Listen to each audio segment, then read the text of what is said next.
how the asset management company expects to proceed with the cleansing in the market. This is what the Central Bank of Nigeria put together, mentioned last year, and decided to put together. The board of the AMC is already in place. Now the organization is set, what you call the Bad Bank Nigeria Limited, which will be the laundry bank for margin loans and non-performing. The total volume of what to bring on the table is about 2.2 trillion naira.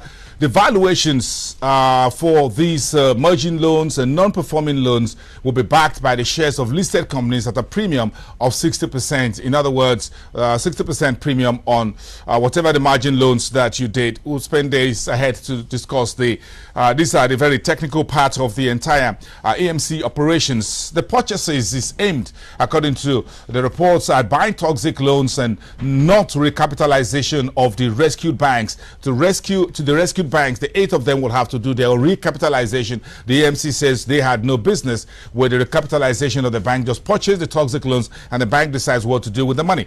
The estimates for the valuations were based on the current market analysis of the collaterals that were pledged for these securities or for those transactions, whether margin loans or non-performing loans, and good faith. What that means on paper or in naira and kobo terms becomes a very different issue. Then you have all unsecured loans to be valued at 5% of principal value, while the agreements on pricing will be done next week. That's November the 15th. Today is the 9th, so in another 6 days' time.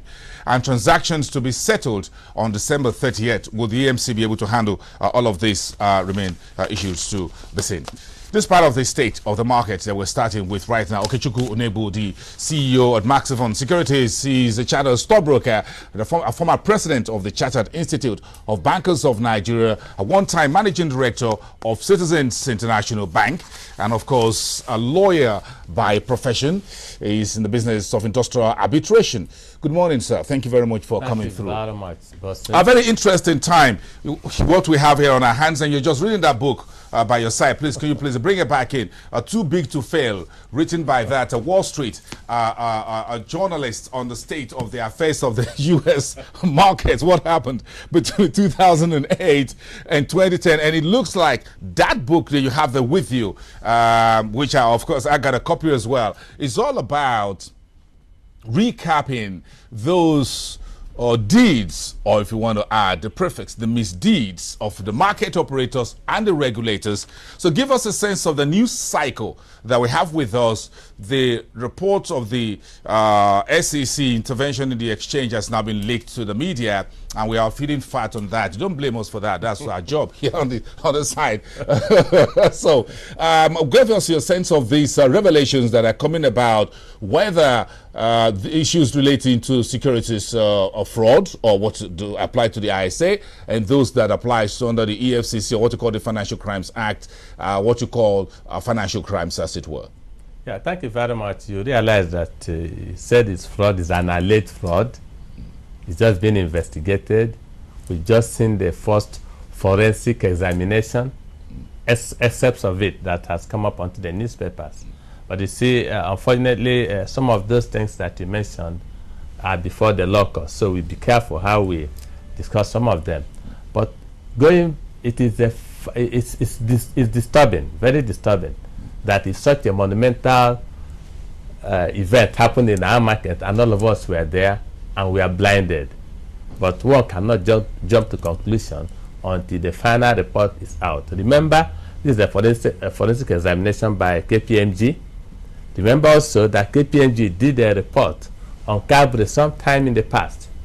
And that's also an aspect that even the Cadbury people denied. So I think the thing that the SEC we need to do is not to immediately jump to conclusion. They must come down and do a proper examination themselves, get this report passed to those who have been accused to go through, so that it will not become like the Cadbury issue, where after they say, oh, we never saw the report, nobody showed us, we are not invited to comment.